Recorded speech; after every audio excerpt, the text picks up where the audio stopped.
I never thought I'd be the one sitting in that courtroom, watching their faces as my lawyer read those text messages. 3 years earlier, I had vanished from my own engagement party after finding them together. My fiancé James and Megan, my maid of honor since college. I left everything behind that night: the ring, the apartment we shared, and the life we'd built. They married 6 months later, using the venue we had booked for our wedding. But karma has a way of coming full circle. The affair they started behind my back eventually crumbled under the weight of their own deceit. Now, as they fought over assets in their divorce proceedings, neither knew I owned the company that had recently hired James, or that I had purchased the building where Megan had just opened her dream boutique. They had no idea I was about to become relevant in their lives again, this time holding all the cards they desperately needed. The look on their faces when I walked into that courtroom, worth every silent tear I'd cried alone. I grew up in a modest suburb outside of Boston, where my mother raised me and my younger sister Abby after our father walked out when I was 12. Mom worked 2 jobs, administrative assistant by day, waitressing on weekends to keep us in a good school district. She'd always tell us, education is the one thing nobody can take from you, as she reviewed our homework with tired eyes. Our small Cape Cod-style house became our fortress. While other families in our neighborhood had lake houses in New Hampshire or took cruises during school breaks, we made memories around our scratched kitchen table playing Monopoly or watching rented movies. Money was tight, but Mom somehow stretched every dollar to give us dance lessons and SAT prep courses. Invest in yourself, she'd say, not in impressing others. I met James during sophomore year at UMass Amherst. He came from Connecticut money, sailing clubs and country club memberships. I was there on scholarships and working part-time at the campus bookstore. Our worlds couldn't have been more different, but we connected instantly. His family welcomed me warmly, especially his mother Elizabeth, who seemed to appreciate my work ethic despite my lack of pedigree. Megan and I had been inseparable since freshman orientation. She was everything I wasn't: effortlessly confident, stylish without trying, from a similar privileged background as James. While I second-guessed every decision, Megan moved through life with certainty. When I got accepted to law school, she was the first person I called. When she started her fashion blog that eventually became her career, I stayed up all night helping her build her website. After graduation, I worked through law school while James pursued his MBA. Megan became a rising Instagram influencer, partnering with small boutiques and eventually launching her own clothing line. We remained close, despite our increasingly different lives. At least, that's what I believed. The Christmas James proposed, we were at his parents' sprawling colonial home in Greenwich. He'd orchestrated the perfect moment. The entire family gathered around their 12-foot tree, a photographer discreetly capturing every reaction when he dropped to one knee. His grandmother's emerald-cut diamond caught the lights as he slid it onto my finger. Elizabeth hugged me and whispered, "I've always wanted a daughter like you." That night, Megan squealed with excitement when I FaceTimed her with the news. "Of course I'll be your maid of honor," she said, without me even asking. "We've talked about this day since we were 19. What I didn't know then was that while I was planning my wedding, Megan and James were exchanging late-night texts that went far beyond friendly. What I couldn't see was how James's hand lingered on her waist during my engagement dinner. What I couldn't hear were their whispered conversations when I left to use the restroom at our tastings and venue tours. The grand gesture came 6 months before the wedding. James surprised me with a down payment on a beautiful brownstone in Cambridge, the kind of home I'd always dreamed of but never thought I could afford. "I want us to start our life together in a place that's truly ours," he said. It wasn't until much later that the money had come from selling shares of his family's company, shares his father had strongly advised him to keep. Our engagement party was set for Memorial Day weekend at the Chatham Bars Inn on Cape Cod, a luxury resort overlooking the Atlantic that cost more than my entire college tuition. James's parents had insisted on hosting, brushing aside my mother's offers to contribute. "This is our gift to you both," Elizabeth said, though I caught the subtle once-over she gave my mom's department store dress. The guest list had swelled to over 200 people, mostly James's family friends, business associates, and his fraternity brothers. My side was modest. Mom, Abby, a few cousins from Worcester, and my closest friends from law school.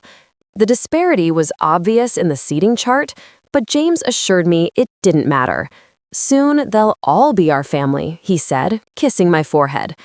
The week before the party, I barely saw James. His excuse was a major acquisition his firm was handling, requiring late nights at the office. I was busy too, studying for the bar exam while finalizing details with the wedding planner. Megan had been unusually available, offering to handle the welcome bags for out-of-town guests and confirming arrangements with the florist. "You focus on becoming a badass attorney," she'd say. "I've got the wedding stuff covered." I was grateful, if a bit surprised by her sudden enthusiasm for wedding minutia she'd previously called mind-numbing. The morning of the party, I woke to an empty bed. James had left a note saying he'd gone for an early tea time with his father and would meet me at the resort. I spent the day with Mom and Abby, getting our hair and makeup done at a salon in Chatham. Megan was supposed to join us, but texted that she'd meet us at the venue, something about a last-minute delivery for the party. When we arrived at the resort, everything looked perfect. White roses and hydrangeas adorned every surface. Champagne flowed freely as waiters passed hors d'oeuvres on silver trays. A string quartet played softly in the corner of the oceanfront terrace. It was like something from a magazine, far removed from the backyard barbecues and potlucks that had marked celebrations in my childhood. James greeted me with a distracted kiss. "You look beautiful," he said, though his eyes scanned the crowd over my shoulder. He seemed tense, checking his phone repeatedly. "Is everything okay?" I asked. "Just some work stuff, nothing to worry about." He squeezed my hand. "I need to talk to my dad about something. I'll be right back." I circulated among the guests, accepting congratulations and making small talk. My law school friends huddled together near the bar, clearly uncomfortable among the vineyard vines-clad crowd. Mom stayed close to Abby, both of them trying not to look overwhelmed by the opulence. An hour into the party, I realized I hadn't seen Megan yet. I texted her, "Where are you? Everyone's asking about my MOH." No response. I hadn't seen James for a while either. Assuming he was caught in conversation with some business associate of his father's, I didn't worry initially. But as his absence stretched to 45 minutes, I began to feel uneasy. "Have you seen James?" I asked Elizabeth, who was chatting with the resort manager. "I thought he was with you, dear."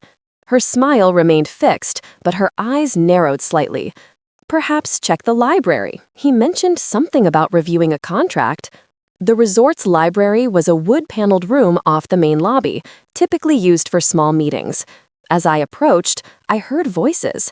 James's distinctive laugh, followed by a softer response I couldn't quite make out. The door was slightly ajar. I pushed it open without knocking. What I saw burned itself instantly into my memory. James, his back to the door, had Megan pressed against the antique desk. Her black dress was pushed up, his hands gripping her thighs. They were so engrossed in each other, they didn't notice me at first. When Megan's eyes met mine over James's shoulder, there was a flash of something. Not shame, but annoyance at being interrupted. "Sarah," James said, jumping back and adjusting his clothes, "this isn't—" I didn't stay to hear his explanation. I turned and walked steadily through the lobby, past confused guests and out to the parking lot. My hands shook as I fumbled with my car keys. Behind me, I heard James calling my name, but I didn't look back. As I drove away from the resort, my phone exploded with texts and calls. From James, from Megan, from my mother wondering where I'd gone. I turned it off and kept driving. I drove straight to Boston that night, checked into an airport hotel using just my credit card and driver's license, and booked a 6 a.m. flight to San Francisco. I left everything behind: clothes, photos, even my engagement ring sitting on the hotel bathroom counter. The only things I took were my laptop, wallet, and the determination to disappear completely. In the darkness of that hotel room, I made a plan. I had a law school classmate in San Francisco who had been begging me to join her father's firm. I had savings. Not much, but enough to start over. And I had the burning knowledge that the two people I trusted most had betrayed me in the most intimate way possible. My phone remained off. I knew there would be confusion, concern, probably anger. Let them wonder. Let them worry.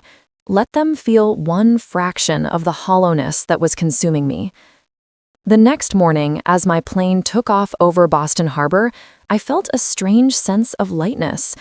Everything I thought I knew about my life had been a lie, but at least now I knew the truth. Over the next few days, I allowed myself to check messages once. There were dozens from James, moving from confusion to anger to pleading. It was a mistake. It didn't mean anything. We need to talk. Megan's messages followed a similar arc, though hers focused more on herself. I never meant to hurt you. I don't know what came over me. Please don't throw away our friendship. My mother and sister were frantic. To them alone, I sent a brief email. I'm safe. I need time. I'll explain when I can. Please don't worry. I included no details about where I was or what had happened. 3 weeks later, James's cousin, Natalie, the only member of his family I truly liked, messaged me on LinkedIn. Don't know if you'll see this, but thought you should know. J and M are officially together now. They're telling everyone it started after you left, but nobody believes them. 6 months after that, Natalie messaged again. They got married yesterday, at your venue. Thought you should know. She attached a photo of them cutting the cake, looking straight out of a bridal magazine. Megan wore a designer gown that looked suspiciously like the one we had chosen together during a hypothetical browsing session years before. I threw myself into building a new life. The San Francisco firm took me on, and I specialized in corporate law with a focus on tech startups. I changed my email, got a new phone number, and stayed off social media. The only people who knew my whereabouts were Mom and Abby, who visited me in California but told everyone back east I was traveling indefinitely. 3 years passed. I made partner at the firm. I bought a condo overlooking the bay. I dated occasionally, but kept everyone at arm's length. And I followed James and Megan's picture-perfect Instagram life from anonymous accounts, watching their European vacations, their new house in Beacon Hill, the launch of Megan's boutique. Then came the email from Natalie. They're getting divorced. It's ugly. Thought you might enjoy the karma. I hadn't planned on ever returning to Boston, but something shifted in me when I read those words. This wasn't about revenge. It was about reclaiming the power they had taken from me. Through careful research and some strategic investments, I positioned myself in their lives without them knowing. The venture capital firm I represented acquired the majority stake in James's struggling financial tech startup. The real estate group I advised purchased the building housing Megan's boutique. And now, as their divorce proceedings began, I found myself sitting in the back of that Boston courtroom, watching as they avoided looking at each other. Neither noticed me until my lawyer approached the bench and requested to submit evidence related to the division of assets. As he explained my connection to their business interests, their heads snapped around in unison. The color drained from James's face. Megan's perfectly maintained composure cracked as she gripped the table in front of her. Your Honor, my lawyer said, my client has evidence relevant to these proceedings, specifically text messages between the parties that preceded their relationship during the time Mr. Hamilton was engaged to my client. The judge nodded, and as the messages, explicit, damning, undeniable, were read into the record, I simply sat there, making eye contact with each of them in turn. I didn't smile. I didn't need to. The look in their eyes told me everything. They finally understood what they had lost. The aftermath of that courtroom revelation was swift and chaotic. Their divorce, already contentious, became a public spectacle once word got out about their origins as affair partners and my unexpected return. Boston's close-knit social circles buzzed with the story, how the abandoned fiancé had risen from the ashes to become a power player in both their professional lives. Outside the courtroom, James tried to approach me. "Sarah, please, can we talk?" His confident demeanor had evaporated, replaced by something desperate and unfamiliar. "We have nothing to discuss," I replied, my voice steady. "Any communication can go through my attorneys." I walked past him to where my mother waited in the hallway. Mom had flown in for moral support, though she questioned my decision to involve myself in their divorce. "Are you sure this is healthy, honey?" she'd asked the night before. "Sometimes the best revenge is just living well." "This isn't about revenge," I told her. "It's about closing a chapter on my terms." Now she hugged me tightly. "You okay?" "Better than okay," I said, and meant it. Later that evening, Natalie called. "Holy shit, Sarah, the family group chat is on fire. Uncle Richard is furious with James. Apparently, he was counting on Megan's family connections for some big development deal that's now falling apart." "Not my problem," I said, though I couldn't help feeling a flicker of satisfaction. "Also," Natalie continued, "you should know that Elizabeth has been asking for your number. She wants to apologize for how they all treated you." I hesitated. "I'll think about it."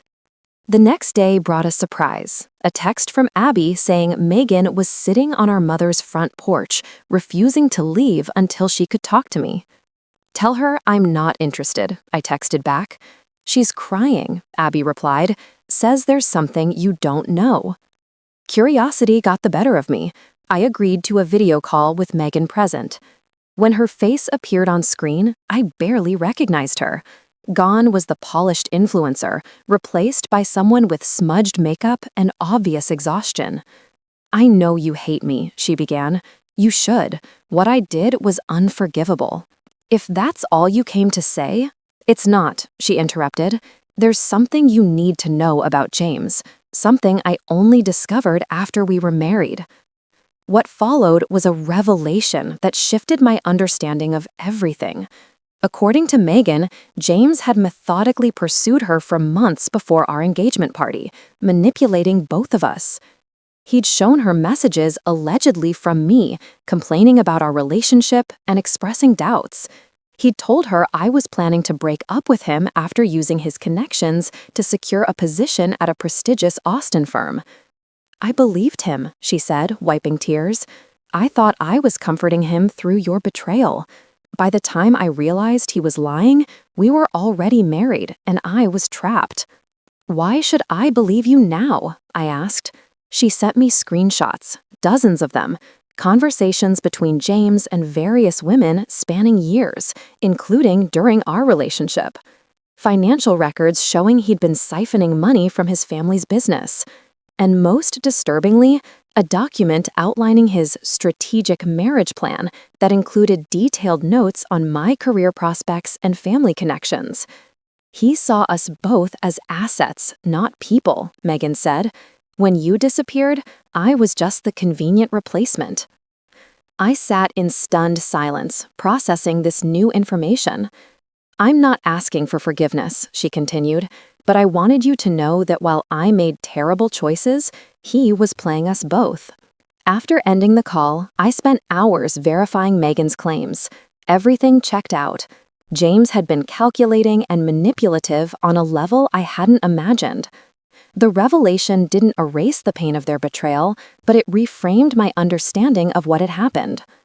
2 days later, I met with James's father, Richard, at his request. In a private dining room at the Harvard Club, he laid out a proposal. He wanted to buy back the shares in the family business that I now effectively controlled through my firm's investment in James's startup. "Name your price," he said. I studied him. This powerful man who had once intimidated me with his old money confidence and Boston Brahmin connections. "I don't want your money, Richard. I want accountability." Our negotiation resulted in something more valuable than cash. Richard agreed to establish a scholarship fund for first-generation law students at my alma mater, with my mother as one of the board members overseeing it. The brownstone James had purchased, which had appreciated significantly, would be transferred to my name, though I had no intention of living there. As for Megan's boutique, I offered her a fair lease with reasonable terms. "This isn't forgiveness," I told her when she called to thank me, "but it's not punishment either." In the months that followed, I split my time between San Francisco and Boston, rebuilding connections and establishing a satellite office for my firm. The brownstone was converted into transitional housing for women, rebuilding their lives after leaving abusive relationships, a project my mother now runs with fierce dedication. James eventually left Boston, his reputation in tatters after additional financial improprieties came to light. Last I heard, he was trying to rebuild his career in Chicago. Megan's boutique survived, though her influencer status never fully recovered from the scandal. We occasionally exchange professional courtesies, but will never again be friends. The unexpected twist came 6 months after the courtroom confrontation, when I discovered that James had secretly recorded many of our conversations during our relationship, part of his pattern of manipulation and control.